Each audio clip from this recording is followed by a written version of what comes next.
신개념 미디어 잡담쇼 미잡쇼. 예, 미잡쇼 다시 돌아왔습니다. 환호성 부탁드립니다. 오늘도 알찬 내용으로 준비해서 반말을 할 뻔했네. 정말 죄송합니다. 정신 확 차리고 저는 서강대학교 신문방송학과 유현재라고 합니다. 반갑습니다. 예, 연상욱 기자입니다. 예, 오늘도 미잡쇼 구호 한번 외치고 들어가겠습니다. 최고의 방법론은 잡담이다. 네, 이럴 줄 알았어요. 잡담은 최고의 방법론이다. 예, 이게 참 주입식 교육의 폐해죠. 살짝만 돌려도 굉장히 당황하시는. 어쨌든 저희가 이제 아시겠습니다만은 기독교, 종교, 미디어, 세상 이렇게 다루고 있는데 저희가 그 기후 위기, 기후 정의, 예, 저희가 저번에 또 환경 얘기를 좀 이렇게 얘기를 나눠봤습니다만은 그 후속편으로 조금 다른 시각 아니면 그때 못했던 얘기들, 그래서 조금 다른 라인업으로 저희들이 또 이렇게 초특급 우주 게스트를 모셨습니다. 소개 말씀 부탁드리겠습니다. 우후!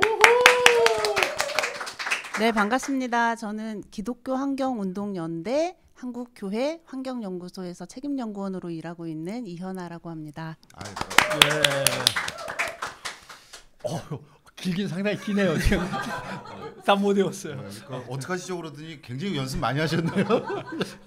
네, 근데 목사님 앞에서 까불면 안 되는데 목사님 제가 목사님 나오시는 영상도 보고 그다음에 이러면 안 되는데 목사님 뒷조사를 좀 이렇게 해보니까 예, 근데 제가 참 부끄럽습니다. 한국공해문제연구소 막 이름도 나오고 그다음에 기독교 환경운동연대 이렇게 나오는데 제가 조금 낯설었어요. 정말 죄송합니다. 그거과 관련돼서 좀 이렇게 말씀을 주시면 어떨까 싶습니다. 먼저. 네. 예. 저희가 그 기독교 환경운동연대가 모 단체로 지금 있고요. 그 안에 부설로 한국교회 환경연구소가 있고 저는 거기에서 이제 연구원으로 일하고 있거든요. 근데 사실은 저희 단체가 한국교회 환경연구소가 먼저 시작된 모 단체라고 해야 되겠죠. 그렇게 되는데요. 저희가 지금 올해가 41주년이 됐어요. 근데 1982년쯤에 우리나라에서 본격적인 의미에서 환경운동이라고 할 만한 것 흐름이 저희 단체에서 시작됐는데요. 그때 시작된 그 단체 이름이 한국공해문제연구소예요. 그래서 거기에서 시작해서 41년 흘러서 지금은 기독교 환경운동연대 그리고 한국교회 환경연구소 이렇게 두 가지 있어요. 그 사이에도 이름이 명칭이 굉장히 여러 번 변경된 역사가 있습니다. 보니까 그 공해문제연구소가 처음 시작될 때 어떤 분들이 시작하셨을까 제가 좀 찾아보니까 이게 참 그래서 그 목사님도 계시고 또 그 뭐 존경하시는 한승원 변호사님도 계시고 또 언론인 계시고 이러더라고요. 그래서 그 성격이 대충은 좀 이해가 됐었는데 처음에 어떤 사안으로 출발했고 그다음에 어떤 굵직한 사건들의 역할을 하시면서 이렇게 그 어떤 단체가 시작됐는지 이런 것들 한번 말씀해 주시면. 네, 제가 아마 뭐 초등학교 한 1학년쯤 내가 뭐 자세하게 저는 않았어요. 글로 거짓말인 것 같은데요. 글로 읽어서 알고는 있는데 어쨌든 굉장히 자부심이 생기더라고요. 이렇게 역사를 보니까 저희 그 81년에 사실은 이제 첫 번째로 이 환경 문제를 그 중요 사회 한국 사회 이슈로 대두시켜야겠다라는 필요성을 느끼신 분들이 주로 개신교 목사님들 그리고 가톨릭 신부님들 그리고 말씀하셨던 뭐 법률 관련 변호사님들 학자들 이런 분들이 모이셨는데요. 그때 이제 기독교 사회선교 협의회에서 아마 그 권호경 목사님이 처음에 그 총무를 하고 계실 때였는데 그때 이제 그 80년 강주 끝나고 나서 막 3명만 모여도 막 사람들이 잡아가고 막 이럴 때였대요. 근데 이제 뭔가 반독재 뭐 이런 민주화 운동을 하긴 해야 되는데 어떤 방식으로 해야 될까 고민하고 있었던 찰나에 사실 이 환경 문제가 굉장히 중요한 문제라는 아이디어를 주신 게 그 임명진 목사님이셨대요. 영등포 산업선교회 일하시던. 근데 그 목사님이 아마 호주에 그때 이제 경찰 피해서 그 강제 출국 당해서 아마 호주에서 그때 이제 있을 때였는데 그때 호주의 사람들이 우리나라의 뭐 반독재, 뭐 민주화 운동 이런 것들은 신문에 안 나는데 우리나라의 고리 원자력 발전소 문제가 신문에 나더래요. 그리고 우리나라 남쪽 울산이나 뭐 이런 지역으로 중심으로 해서 공해 산업 벨트가 형성되고 있는 거 이런 문제들이 막 그 호주 신문에 나오더라는 거예요. 그러면서 호주에서 호주 사람들이 그 관심 갖는 거 보고 이게 도대체 무슨 일이냐 그랬더니 아마 너희 나라가 앞으로 민주화되는 거는 시간의 문제인 것 같다. 그런데 정작 문제는 아마 여기에 있을 거다라고 얘기를 하셨다라는 거예요. 그래서 임명준 목사님이 딱 들었을 때 그분이 이제 산업선교 그다음에 이런 운동들을 하셨잖아요. 그러니까 이제 그다음에 뭐 공해병 그다음 직업병 이런 문제들 이제 쭉 다루고 계셨는데 딱 연결이 되는 걸 느끼셨대요. 그래서 이제 한국에 들어와서 환경운동을 해봐야겠다라고 하셨고 그때 권호경 목사님하고 만나서 이제 처음 그 기틀을 잡았다라고 이제 책에 있더라고요.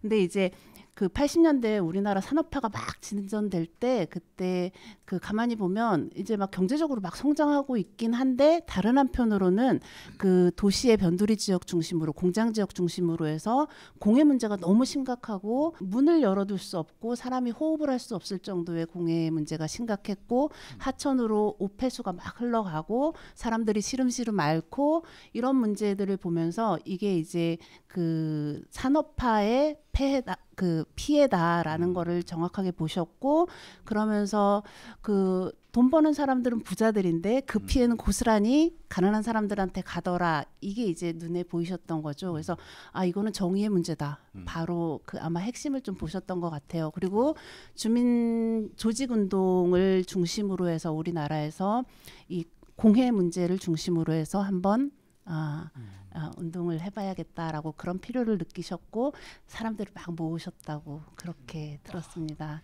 야, 역사를 쫙 깨시는데 근데 요 지금 김태훈 작가 앉아 계신 여기서부터 요까지가 사회선교 협의회 권의경 총무 계시던 그 자리거든요. 요 네. 끝방 마지막 방. 예.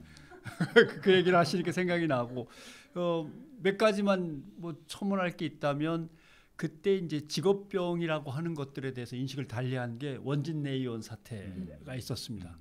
취재를 가니까 뭐 거기서 흘러나온 물을 마시다가 강아지들이 쓰러져 죽고 그다음에 철문은 이미 녹슬어갖고 이렇게 밀면은 부스스스 부서질 80년대 정도의 초에. 80년대 초에 그런 사건도 있었던 것 같고 뭐 울산 온산 얘기도 있었고 뭐 여기저기서 막 터져 나오고 그러면서 농촌에서는 농약 중독으로 이제 농민들이 고생하는 것들이 현장에서 조금씩 고발되기 시작하고 해서 그걸 묶어가지고 결국 기독교가 넘겨받아서 환경운동을 시작했는데 아마 김영락 목사님 그때 기억나고 많은 분들이 고생 많이 하셨죠. 예. 그 제가 목사님 나오시는 유튜브도 보고 막 그러셨는데 그 용어가 딱 그거였는지 기억은 안 나는데 방금 말씀하셨던 것처럼 그 정의 부분을 지금 계속 강조하고 계시잖아요. 근데 어쩌면 안 붙을 것 같은데 기후 정의, 환경 정의 그리고 병계도 말씀하셨습니다만 이게 또 뭔가 재앙이나 이런 것들은 똑같이 오지 않는다. 누군가에게는 어떻게 오고 누군가는 어떻게 온다라고 말씀을 하셨는데 그게 좀 일반인들한테 낯설 수도 있고 그리고 저희 그 450만 구독자에게도 좀 낯설 수는 있는데 그 정의, 그러니까 환경 정의, 뭐 기후 정의 이 부분에 대해서 어떻게 크리스천리티와 붙는지 그걸 좀 설명을 해주시면 어떨까 싶습니다. 아, 네. 그 이야기를 그 사실 이제 환경운동이 처음 시작했던 부분도 방금 말씀드렸던 것처럼 그런 어떤 불평등과 정의의 문제가 좀 있었고요. 지금도 여전히 보면 기후 위기가 이제 지금 가장 큰 이슈잖아요. 근데 지금 기후 위기의 다른 이름은 기후 불평등이다. 이게 이제 슬로건으로 있잖아요. 그리고 기후 운동은 기후 정의 운동이다. 이게 이제 두 가지 슬로건이 같이 붙어가는데요. 가만히 보면 이 환경 문제는 그 환경 또는 생태 이런 문제는 대부분 지금 자연의 뭐 생태의 문제 같은 경우에는 이제 자연에 대한 억압과 착취 이런 거잖아요. 그것도 역시 용어 들어보시면 아시겠지만 억압, 착취, 약탈. 예, 이게 지금 정의의 문제, 그 다음에 평화의 문제, 이렇게 생명의 문제 이렇게 같이 넘어가고. 기후위기 같은 경우에 지금 전 세계적으로 아마 전 시간에도 혹시 김정욱 교수님한테 들으셨는지 모르겠지만 전 세계적으로 지금 인류의 공평한 문제인 것처럼 모두가 당면한 문제인 것처럼 지금 포장이 돼 있는데 사실은 기후위기 최일선에서 기후위기를 가장 먼저 맞닥뜨리는 사람들은 따로 있고 기후위기를 만들어낸 사람들 역시 따로 있는 굉장히 기후 그 위기 원인 제공자와 피해 당사자가 다른 종류의 어떤 위기라는 거예요. 그래서 그런 점에서 불공평한 위기이고 이 문제를 대응하기 위해서는 정의의 문제가 반드시 다루어져야 된다라는 게 지금 전반적인 어떤 기후 위기 문제와 관련해서 되어야 될 이야기입니다.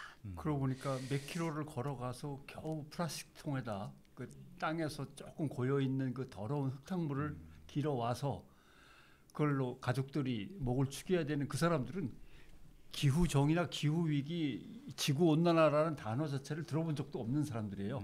그러나 그 사람들이 제일 아래쪽에서 가장 큰 피해에 이제 짓눌리고 있는데 그 사람들은 뭐 정작 그런 얘기를 들어본 적도 없으니까 이게 얼마나 불평등이 큰가 느낄 수도 있는 것 같아요. 예. 그 자연스럽게 지금 교회에서 하고 있는 방금 말씀하신 거에 근거해서 교회가 하고 있는 그 운동들이 여기 제가 찾아보니까 녹색교회 운동, 그다음에 네. 기후 정의 주일 이 굉장히 구체적으로 이제 얘기가 들어가긴 하는데 예. 요 부분에 대해서도 소개 말씀해 주시면 어떨까요? 조금 다시 앞으로 아까 역사 쪽으로 다시 한번 가야 될 어차피 것 편집할 같은데요. 테니까요. 걱정 마시고요. Don't worry. 그 한국 공해문제연구소가 시작되고 나서 가장 먼저 한 것 중에 하나가 환경주일 제정이었어요. 뭐냐면 교회가 다 같이 모여서 1년에 한 번 정도는 환경을 생각하면서 예배를 드리자라는 게 환경주일 운동이었고 그게 지금 41년째 그러네요. 이번 환경주일 연합 예배가 41번째 연합 예배거든요. 그래서 교회 예, 잠깐만요. 편집 좀 해주세요. 예, 예, 뭐. 이거 100% 나간다. 이런 게 재밌죠. 요게 그 많은 교회들이 참여하고 있는 건가요? 지금 처음에는 이제 굉장히 뭐 이런 게 다 있지 아마 그러셨을 건데 지금은 현재 이제 메이저 큰 교단들은 다 하고 있고 그리고 작은 뭐 여러 교단들이 함께 참여하고 있어요. 예. 예, 그거 그리고 녹색교회 운동? 네. 그래서 41번째 환경주의를 지금 지키고 있고 그리고 그 가운데 또 한 몇 년이 흘러서 2000년대 초반쯤에 저희가 2000년대를 맞이해서 왜 세계적으로 뭐 의제 20일 뭐 이런 식으로 맞아요. 해갖고 예, 뭐가 엄청 많이 많죠. 나왔잖아요. 그때 이 한국 기독교와 그다음에 분야에서도 녹색 의제 20일 해가지고 앞으로 우리가 무엇을 해나가자 이런 거를 하면서 그런 녹색 의제들을 잘 지키는 교회들을 콘테스트를 했어요. 그래갖고 1년에 한 번 뭐 이렇게 뭐 친환경 농사 짓는 교회 또는 뭐 텃밭 가꾸는 교회 뭐 그다음에 쓰레기 재활용 뭐 이런 거 잘 하는 교회 뭐 이런 식으로 해서 다양한 분야에서 뭔가 환경 운동을 하고 있는 환경의 어떤 그 활동들을 하고 있는 교회들을 뽑아서 콘테스트를 해서 1등, 2등 뭐 이렇게 주기도 하고 그랬었나 봐요. 그러다가 그걸 이제 모아서 2006년부터는 한국교회 녹색교회 세우기 운동을 시작했어요. 그래서 교회가 환경에 관심을 가지고 활동을 열심히 잘 하는 그리고 제일 중요한 거는 환경주의를 지키고 말씀 가운데 뭐 이런 내용 선포하고 그다음에 실천하고 이런 교회들을 녹색 교회로 모셔서 선정하고 시상하고 축하하고 그랬었습니다. 그래서 지금 현재 한 올해까지 합하면 한 130개 교회가 이제 되는 것 같아요.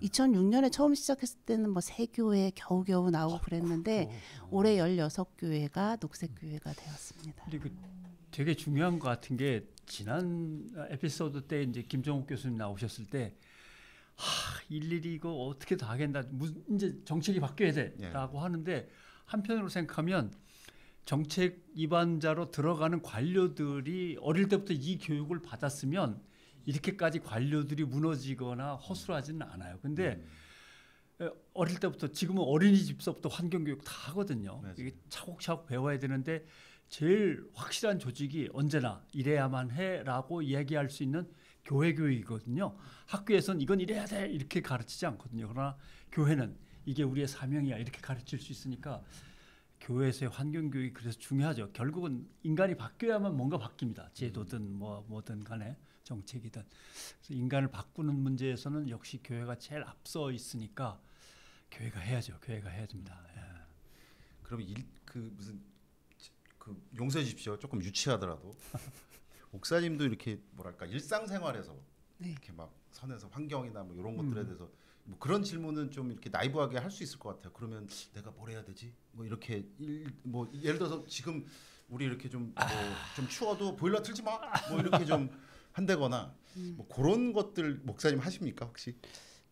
저는 물론 하지요. 하는데 뭐 예를 들면 뭐 텀블러 갖고 다니고 손수건 갖고 다니고 뭐 그다음에 뭐 자동차 좀 덜 그런 타고 것들도 중요한 거죠. 예, 네. 이런 일들을 하긴 하죠. 근데 이제 그게 그 교회 내에서 가장 앞서서 우리가 얘기해야 될 부분은 아닌 것 같아요. 아마 이제 사실은 사회 그 환경운동이 우리가 기독교 안에서 시작됐지만 중간에 이제 시민사회 단체와 이렇게 그 서로 이렇게 길을 달리하면서 각자 자기 영역에서 열심히 일하자고 약속하고 헤어진 걸로 알고 있어요. 그래서 뭐 환경운동연합이나 이렇게 같이 그때 같이 하셨던 뭐 최열 선생님 이런 분들 같이 이제 시민사회 운동으로 가시고 기독교는 기독교 안에서의 교회 운동을 이제 하자 이렇게 얘기했는데 지금 다시 그동안 이제 사실은 교회에서 하는 환경 운동이 그렇게 시민사회 단체만큼 크게 이렇게 뭔가 이렇게 밖에 드러나게 활동을 하지는 못한 부분도 있는 것 같긴 해요.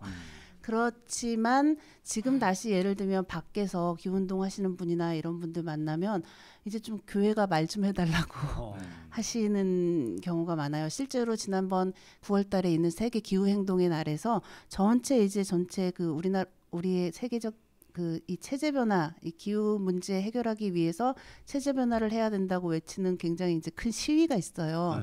맨 앞에 천주교, 기독교 이렇게 서시라고 자리를 주는 거예요. 왜냐하면 지난 시간에 김종욱 교수님 말씀하셨겠지만 지금 이미 기후위기, 그러니까 기후 평균 기온 상승 1.5도 넘어가면 안 된다 이렇게 우리가 막 하고 있지만 올해 기온이 이미 1, 2, 3월이 다 1.5도 넘어갔거든요. 평균. 그러면 사실 1년 평균 기온 1.5도 넘어가는 거는 조만간이라고 볼 수 있는데 그러다 보니 기후운동 하시는 분들도 사실은 마음에 좀 절망감도 들고 우울하기도 하고 힘들기도 하시는 거예요. 그래서 우리 이게 좀 다 긁는 거 아닌가 이런 표현 써도 돼요? 그대로 나올 거예요. 네. 이거 안 되는 거 아닌가 생각을 하면서 좀 우울하시다고 하면서 우리는 이미 틀린 것 같으니 종교가 좀 뭐라고 말 좀 해달라고 이렇게 요청하시는 경우들이 생겨요. 그 얘기는 기자님 말씀하셨던 것처럼 종교는 사실은 사람이 어떻게 살아야 되는지 그 본령에 대해서 하는 거잖아요. 지금 이런 위기의 시대에 우리가 어떻게 살아야 되는지를 사실은 교회가 얘기해야 되는 거예요. 그래서 교회는 뭐 쓰레기 뭐 그다음에 뭐 이런 부분들도 분명해야 되지만 그거는 일반 시민들이 잘 하실 수 있는 부분이에요. 교육도 다 우리보다 훨씬 더 잘하고 그렇다면 교회는 사실은 이거를 사람의 변화를 위해서 하늘의 메시지를 전하는 곳이니까 하늘의 메시지에 이 우리 위기 상황을 담아서 전할 수 있는 그런 어떤 일들이 계속 좀 이 교회 안에서 진행이 돼야 될 것 같다. 사람은 우리 기독교인들은 신앙으로 움직이는 거잖아요. 근데 대부분 지금 교회에서 교회가 왜 환경 문제 해야 돼요? 하는 분들은 교회와 환경을 연결을 못 시키시는 거예요. 그러니까 설득이 안 되니까 못 하시는 거예요. 근데 이거를 설득할 수 있어야 되는. 그래서 저는 지금의 기독교 환경은 이 부분에 더 치중해야 되겠다라는 생각을 하면서 활동하고 있어요. 그렇죠. 우리가 생각과 행동과 태도를 왜 바꿔야 하는가를 설명하면 그 다음부터는 뭐 자기가 알아서 다 할 수 있는 문제들인데 거기가 잘 안 풀리는 거죠. 저도 학교에 있습니다만 때로는 이렇게 뭐 수식이라든가 뭐 과학이라든가 이런 게 동원해서 가르치기 훨씬 쉽거든요. 근데 사실은 진짜 중요한 것들은 그렇게 해가지고 막 이렇게 설득되기가 참 쉽지가 않은 것 같아요. 한 사람 한 사람이 세상이니까. 근데 그거를 역할을 해주시는 것 같아서 저도 개인적으로 이렇게 막 보고 그러니까 어떤 특정 뭐 어떤 영역에 이렇게 특화되신 목사님들은 많이 계셨는데 환경 특화는 정말 처음 봤습니다. 그래서 참 깜짝 놀라기도 하고 굉장히 신선하시. 들었던 질문 중에 제일 가슴에 쿵 하고 와닿던 질문은 환경 문제와 관련해서 당신은 가해자인 것 같으냐 피해자인 것 같으냐라고 질문을 받았을 때 가해자인 것 같은 생각이 훨씬 그렇게 그게 와닿으면 이제 변화의 시작이겠죠. 네. 찜찜함이 뭐 항상 부모님이 그러시잖아요. 뭐라고? 뭔 잘못인지 알아? 네 그러면 얘기해봐. 뭐. 알기는 알아. 뭐 안다고 그렇게 하니 뭐 이렇게부터 되는데 어쨌든 문제점이 있으면 저부터도 딱 이렇게 그리고 또 그 지금 여기 자료 이렇게 보니까 그 아카데미에서 이렇게 강의하시는 것들도 주제도 있고 곧 아마 하시는 것 같은데 기후 정의와 관련돼서 그 부분에 대해서도 안내해 주시면 어떨까요? 저희가 굉장히 기대를 하고 있거든요. 여성신학 아카데미에서 죄송합니다. 하는 제가 거요. 눈빛으로 제가 말씀드리려고 무슨 했는데 아카데미를 또 하고 있지 막 이러면서 생각하고 여성위원회 있었는데요. 소속이시기도 한데 마치 네. 올해 상반기 여성신학 아카데미 타이틀이 여성의 관점에서 바라본 기후정의라고 들었습니다라고 대본이 돼 있어요. 네. 네, 이거 안내해 주시면. 그 교회 여성들이 사실은 그 환경운동에 굉장히 일찍부터 참여했었어요. 그 기독교 환경운동, 그러니까 기독교 쪽으로 환경운동의 흐름이 하나 가고, 그다음에 시민사회단체 안에서 이제 만들어질 때 사실은 기독교 여성들 중심으로 해갖고 큰 축이 마련됐었고, 그게 공예 추방운동연합인가? 예, 그 흐름 같이 이렇게 갔었거든요. 그래서 사실은 교회와 교회 여성과 그다음에 환경 문제는 굉장히 오랫동안 YWCA나 이런 데서도 굉장히 오랫동안 활동했었고요. 근데 지금 교회 여성 그 NCCK 여성위원회에서 작년에도 한번 아카데미를 했었고요. 기후 생태 이 문제로. 그리고 올해도 또 다시 하게 되는데, 아까 말씀드렸던 것처럼 기후 위기가 지금 가해자라고 해야 되나? 예, 원인 제공자와 그다음에 피해 당사자가 굉장히 다른 입장이라고 했잖아요. 근데 이 피해 당사자를 사실은 이제 요즘은 기후 약자 뭐 이렇게 말하기도 하는데, 근데 기후 약자는 또 너무 주체성을 좀 그들에게서 약탈하는 개념이다. 않네요. 그래서 다시 또 뭐라고 하냐면 기후 위기 최전선 당사자. 이렇게 표현하기도 해요. 최전선에서 기후 위기를 막고 있는 사람들이라는 의미로 최전선 당사자라고 표현하기도 하는데, 여성들이 그들 중에 하나예요. 뭐냐면 여성들이 흔히 말하는 기후 약자 중에 하나인 거죠. 방금 아까 책임 얘기하셨는데, 사실 잘 사는 나라, 그 다음에 장년, 부자 이런 분들이 주로 많이 그 탄소 배출을 하면서 이루신 분들이고, 가난한 나라, 그 다음에 청소년, 어린이, 그 다음에 이런 분들이 약자 쪽에 속하는, 피해 당사자에 속하는 분들인데요.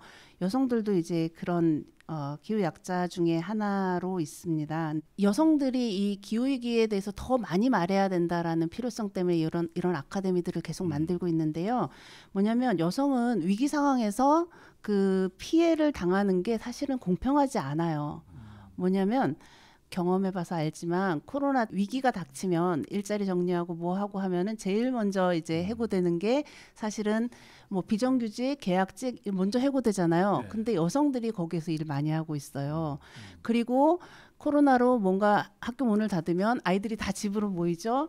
다 누구 책임이냐면 여성들이 하고 있었던 거예요. 그러면서 그 같은 위기인 것 같지만 그 피해 정도는 굉장히 다르거든요. 근데 기후 위기도 똑같은 양상으로 지금 나타나고 있는 거예요. 예를 들면은 기후 위기에 대해서 얼마나 인식하고 있는가, 또는 기후 위기를 어떻게 느끼고 있는가 인식 조사를 시사인에서 2021년에 한 적이 있는데요. 그때 참 뜻밖의 결과는 뭐냐면, 기후 위기로 인해서 기후 우울이나 기후 불안이나 기후 책임을 그 경험해 본 적이 있는지에 대해서 물었을 때 사실은 청년보다 장년이 훨씬 많았어요.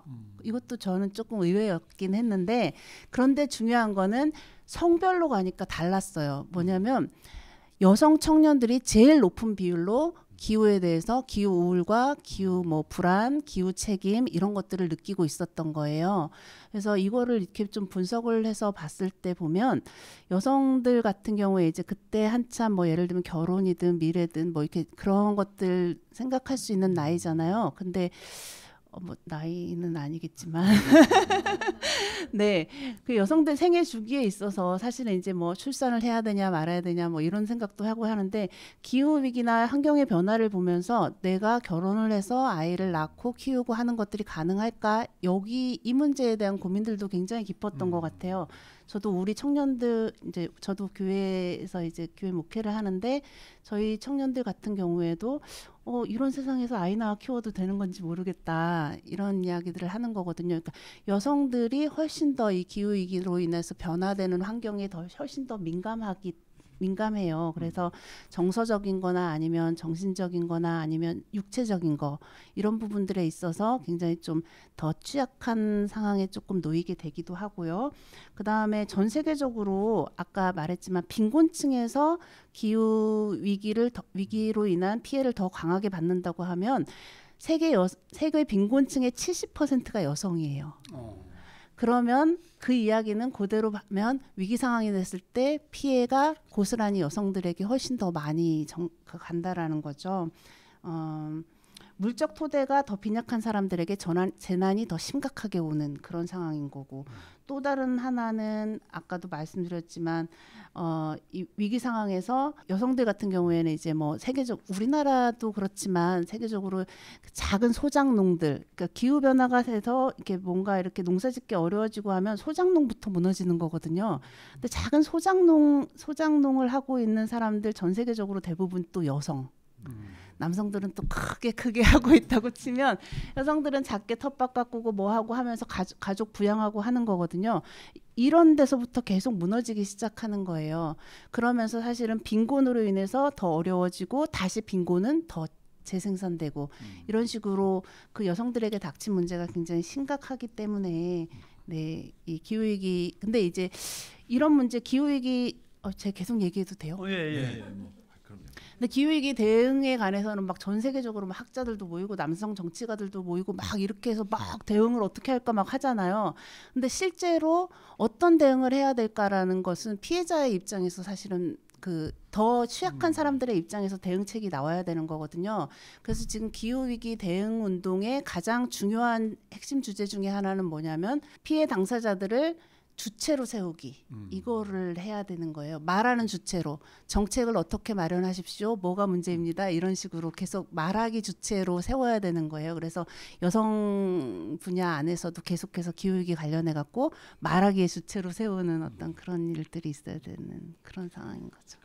너무 많이 말을 한 것 같아요. 아닙니다. 지금 뭐 한편에 지금 강의를 들은 느낌이라서 어쨌든 이게 저도 사실 피상적인 느낌을 받아서 오늘 어떻게 질문 드려야 할까 그리고 제가 이해를 할 수 있을까 그랬는데 오늘 얘기 듣고 보니까 기후와 또 종교와 기독교와 우리 역할과 그리고 또 그 취약계층의 또 사안까지 이렇게 또 설명을 해주셔서 저 기자님 잘 모르겠지만 저는 좀 많이 배운 것 같습니다. 어쨌든 이게 보면은 참 디테일이 강해야 살만한 세상이잖아요. 근데 아마 그 부분을 말씀을 해주셔서 또 이렇게 잘 챙겨주셔야 될 거라고 하고 또 지금 그 활동을 하시는 것 같습니다.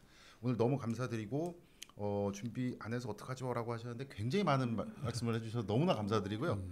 다시 한번 감사드리고 하지만 그럼에도 불구하고 저희가 참 이렇게 그 정이 뭔지 또 이렇게 인연을 맺으면 또 전화드릴 수 있습니다. 환경에 대해서 또 궁금하면 저희가 또 여쭤보도록 하겠습니다. 오늘 참 어렵지만 굉장히 중요한 얘기 또 환경 위기 뭐 기후 정의 뭐 이런 것들 다 이렇게 좀 얘기했습니다. 충분히 또 의미 있는 시간이 됐다라고 믿고요. 다음번에 또 세상에서 또 재미나고 의미 있는 주제 갖고 와서 또 다시 만나도록 하겠습니다. 고맙습니다. 고맙습니다. 수고하셨습니다.